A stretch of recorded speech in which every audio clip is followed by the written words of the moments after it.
Waktu dia mengajar bahwa ternyata kalimat istighfar ini luar biasa.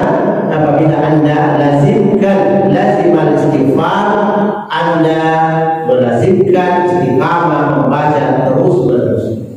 Kalau kita lihat para ulama kita memang dulu tidak ada masalah ya. Orang-orang yang dekat dengan masjid tidak ada masalah kehidupan. Yang banyak masalah itu adalah orang yang memang tidak punya apa-apa. Artinya punya apa-apa di sini adalah tentang masalah asal dan syar'i, tentang masalah hadis yang merupakan syarat bagi dia bagaimana untuk kehidupannya. Dan kemudian Rasulullah SAW mengatakan, apabila kita akan meninggal, kalau kita akan meninggal dulu, ini tentang masalah dulu. Apabila kita akan meninggal, maka Allah Subhanahu wa taala menempatkan pada tempat yang paling tinggi. Sebagaimana yang kita akan baca waktu kita dulu di antara Rasul selalu minta kepada Allah Subhanahu wa taala, ya Allah, berikanlah derajat yang tinggi. Berikanlah derajat yang tinggi. Kita minta di antara doa dalam sujud itu ada ya, doa di antara Rasul, Rabbi ighfirli warhamni warhamni warzuqni wahdini wa'afini. Semua diberikan Allah Subhanahu wa taala bagi kita akan meninggal. Dan ditempatkan pada tempat yang sejajar dengan para syuhada, para ulama. Karena kita nanti meninggal ini ada derajat. Makanya selalu disuruh kita akan minta derajat. Karena alangkah celakanya kalau kita akan sederajat dengan Firaun, sederajat dengan orang-orang yang tidak beriman, sederajat dengan orang-orang yang tidak ada artinya di dunia ini, tidak ada artinya.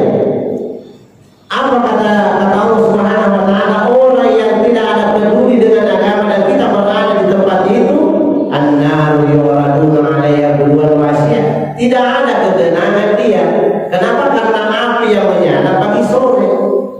Subhanallah. Makanya Nabi mengatakan, Allahumma inni a'udzu min azabil qabr. Ya Allah, jauhkan dari siksa aku. Karena tentang masalah ini, tentang kami saja di dunia ini, kalau kita akan tetangga tidak bagus tetangga. Waliyadzubillah.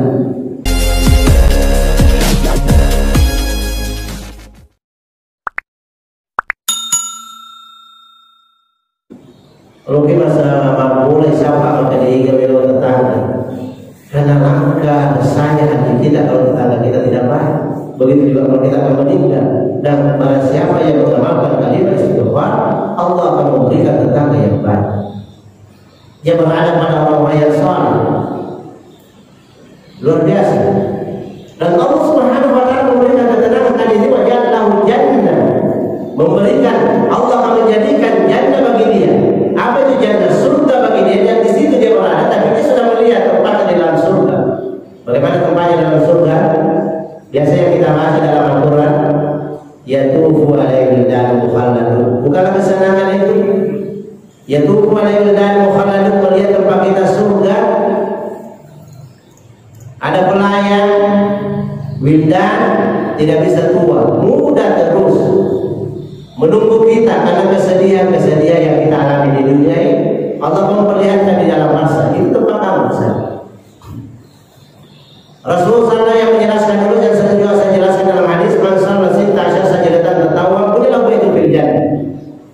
Bayangkan saja salat sunnah saja, baru dulu kita bertahun-tahun kita lakukan.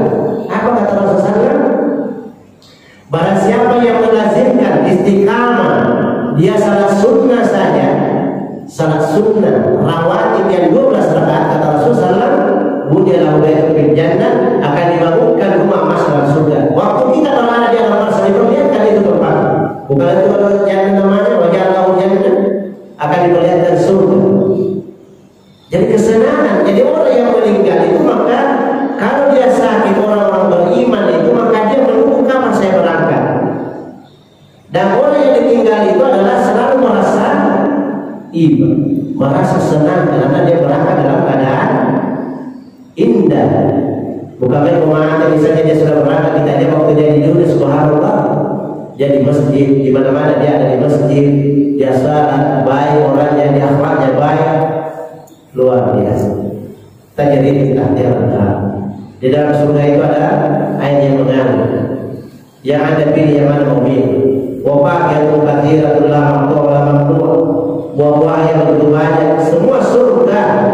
indah di cerita-cerita di dalam Al-Quran. Lama tua lama tua, tidak ada musimnya, terus menerus. Belum kau masuk di situ kau berada masih ada dunia apa di alam barzah, masih ada di alam barzah. Belum sampai kita ke sana. Karena berkat kalimat istighfar ini semua Allah akan berikan. Cuma tak satu yang paling kita takutkan saja. Apa kata Rasulullah SAW? Adalah hablum minan nas. Di sini memang tidak dimasukkan hablum minan nas. Harus kita yang jalan minta maaf pada saudara kita, selesaikan saudara. Tidak masuk dengan antara Allah dengan hamba-hambanya, tidak. Ini antara Allah dengan hamba sudah selesai. Dia maafkan semuanya. Apa yang tidak masuk adalah antara manusia dengan manusia. Nah inilah yang paling banyak merusak. Kadang-kadang kita di sini bukan mengomentari semuanya. Bahaya. Pahala kita tidak ada. Dan itu adalah azab kubur. Mengeritik pemerintah, mengeritik ini, mengeritik ini. Tidak ada artinya sebenarnya, azab kubur. Habis pahala kita. Dan itu adalah disiksa dalam kubur. Makanya Sayyidina Utsman, sahabat Rasulullah SAW, yang katakan, kamu Utsman, karena kau penghafal Quran dan paling cerdas, masuk ke surga kamu nanti. Lidahnya Rasulullah SAW mengatakan, kamu masuk ke surga nanti. Tapi kenapa Sayyidina Utsman dia menangis? Setelah Rasulullah SAW meninggal, dia menangis. Para sahabat mengatakan, kenapa kamu menangis? Apakah kamu tidak yakin bahwa Rasulullah sudah tunjuk kamu masuk dalam surga? Dia bilang, saya yakin masuk surga, tapi saya belum yakin bagaimana nanti persoalannya di alam kubur. Pasti akan disiksa. Jadi semua orang itu nanti masuk ke dalam surga, tapi persoalannya di sini, di alam kubur, di alam barzah. Karena banyaknya fitnah. Apa itu fitnah? Ada fitnah,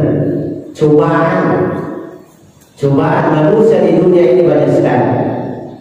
Pura sikit mengaji, kasih katanya pada ini pamuli teman-teman, kenapa ada sabu-sabu pun. Inilah yang membahayakan kita, dan kita kadang-kadang tidak peduli di sini pada Allah Subhanahu Wa Taala.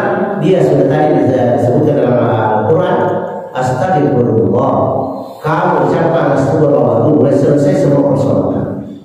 Makanya Rasulullah SAW mengajarkan kepada kita, Allahumma inni aqawtu amman zalamani wa tasaddaqtu li irdin nas. Jangan lupa kalau Anda mau bangun, Anda mau tidur. Allahumma inni aqawtu amman zalamani.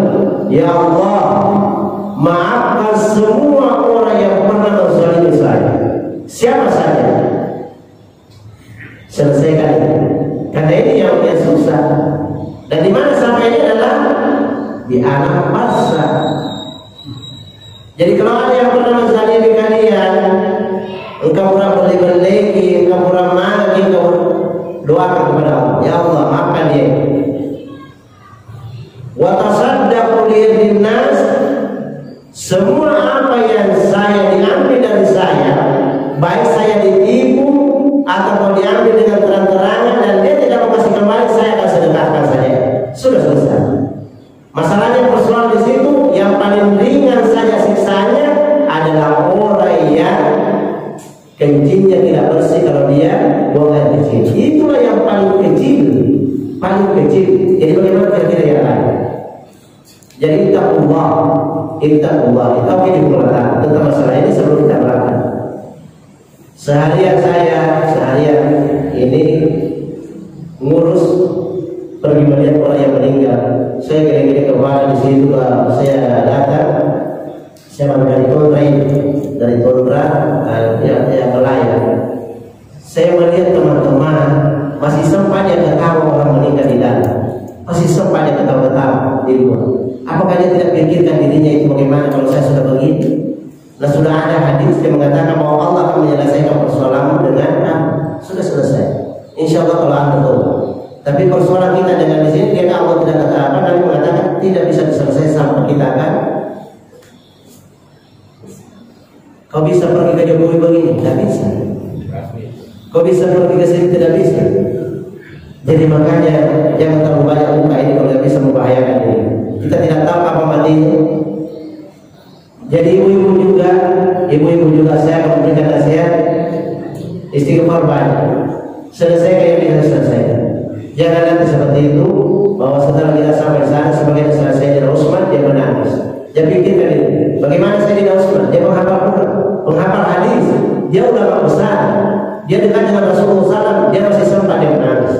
Kenapa dia menangis? Dia takutkan siksa yang ada di dalam apalagi kita keluar dari rumah, kadang-kadang baru dari rumah sudah ada, kita di dalam rumah ada.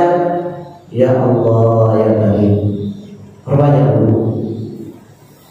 Di mana-mana kita dulu. Tidak ada garis-garis ini kemampuan kita akan menjaga diri kita di akhir-akhir zaman seperti ini. Allahu Akbar. Mudah-mudahan Allah Subhanahu wa taala memberikan hidayah kepada kita semuanya dan bisa menjaga diri kita agar terutama kalau ada pertimbangan jangan ketawa tapi pikirkan diri kita bagaimana setelah kita akan seperti itu. Jemaah yang dimuliakan oleh Allah Subhanahu wa taala, masih banyak cerita tentang masalah ini berkaitan dengan ayat Allah Subhanahu wa taala. Namun sampai di situ saya bisa sampaikan tentang masalah kalimat istighfar yang dicontohkan oleh Rasulullah SAW yang sebuah dengan ayat Allah Subhanahu wa taala dengan hadis Rasulullah SAW bahwa man lazima istighfar ja'alallahu lahu min kulli dhikin makhraja. Peganglah baik-baik ini. Barang siapa yang melazimkan, yang membaca terus kalimat istighfar, Anda sebagai mahasiswa jangan mendengar dari kalimat istighfar, Allah akan melepaskan dari segala kesusahan. Anda susah, ada orang susahnya, baca terus. Jangan berkata pas sudah 100 saya baca sudah jelas. Anda waktu jangan ada waktu untuk tidak membaca. Pemikul lihamil faraja, nah Allah melepaskan dari segala kesempitan. Ada kesempitan masalah, Allah akan memberikan jalan keluar. Kemudian sudah yang hasil, Allah akan memberikan rezeki yang tidak bisa disangka insyaallah kalau Anda menjadi kalimat ini. Wallahu Subhanahu wa taala alam. Mungkin saya akan buka pertanyaan, mungkin ada yang bisa bertanya tentang masalah ini.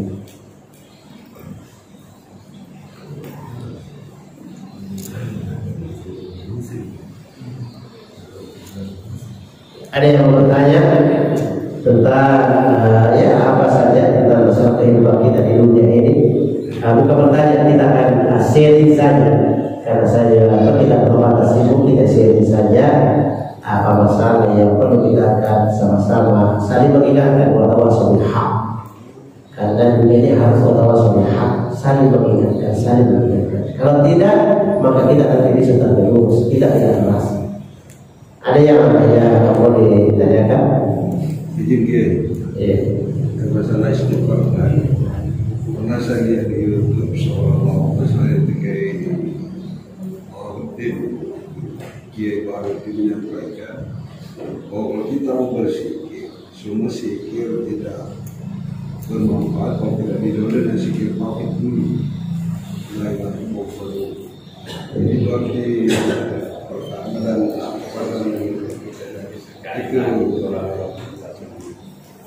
dan tidak menyebab dia tidak kalimat istighfar kalimat istighfar ini harus memang dibersihkan dari tauhid. Tauhid itu adalah pegangan sebagaimana yang sudah kita jelaskan. Kalau orang tidak bertauhid hanya sekedar mungkin di lisan saja astagfirullah wa atubu ilaih, astagfirullah wa atubu ilaih. Ini karena dia menyangkut tentang masalah tauhid. Bagaimana kalau orang tidak bertauhid, agamanya tidak pas, kira-kira bisa masuk kalimat istighfar ini antara kamu dengan Allah kalau tauhidnya tidak benar? Kalau hanya sekedar dibaca la ilaha illallah wahdahu la syarika lah, itu pasti kita tahu maknanya bahwa antara kita dengan Allah. Sudah kita akan jelaskan masalah tauhid memang penting. Jadi makanya orang yang sering mengaji itu memang tauhidnya sudah dia. Tidak hanya sekedar salat, sudah salat istighfar. Ini yang saya jelaskan karena tentang masalah tauhid yang kemarin itu adalah sudah saya anggap bahwa kita bagaimana kita akan mengamalkan saya. Jangan mengatakan karena di dunia di akhirat itu kan nafsi orang antara anak, bapak, tidak teman di dunia ini, maka jangan terlalu memuji memuji makhluk Allah. Tidak teman juga, tidak pernah dipuji, itu makhluk Allah. Akan berpisah orang. Di akhir berpisah. Makanya ada tauhid, pegang kamu sendiri, akad dirimu sendiri. Contoh kemarin saya biasa anak-anak saya, kalau saya mengajar saya kasih tahu, pokoknya campur-campur dengan agama lain, tidak boleh. Lakum dinukum waliyadin, sebagaimana ditawarkan oleh Rasulullah SAW. Yang ditawarkan oleh Rasulullah SAW bagaimana? Dikatakan, ya Muhammad, hormati agama saya satu hari, saya akan hormati agama kamu sebulan. Nabi mengatakan tidak boleh. Bagaimana kalau 2 hari, saya akan hormati agama kamu setahun. Artinya kamu mengatakan selamat hari Natal misalnya. Allah, Nabi mengatakan tidak boleh. Maka dia turun surah Qul Al-Kafir, surah Al-Kafir. Akhirnya sampai kafir. Bukan tahu sini. Akhirnya sampai kafir. Tersembunyi. Berlindung. Tidak mengakui. Tidak mengakui surga. Yang lain tertutup. Kuliah ayyuhal kafir, katakan kepada orang kafir itu kalau dia sedang minta kamu dihormati. Sampai sekarang kamu dihormati. Ucapkan selamat hari Natal. Kafir itu adalah menolak kebenaran. Menolak kebenaran karena dia mengatakan selamat hari lahirnya Yesus, selamat hari Natal. Siapa yang dimaksud adalah selamat Nabi Isa. Kalau kita kan pahamnya Nabi Isa, ala makiana pengelatan. Aku lagi makanan apa? Jawaban Al-Quran. Kalau dia kata lam ya itu ada biuna. Pengelatan ini memang tidak ada diperankan. Sudah selesai sih. Itu akidah. Akidah kita tidak berani. Allah tidak akan berani. Bagaimana dia katakan Allah itu Allah itu adalah berani. Jadi menolak kebenaran kan? Dikatakan kuliah yang kafirun, karena selalu ditawarkan kepada Rasulullah, kalau sehari ucapan setahun saya ucapkan selamat, tidak boleh. Maka Rasulullah SAW dikatakan la abadul ma, terus selanjutnya la abdul ma ta'budun. Saya akan tidak menyembah, saya tidak akan menghormati apa yang kamu hormati, apa yang kamu sembah. Tapi orang Islam ini tidak paham.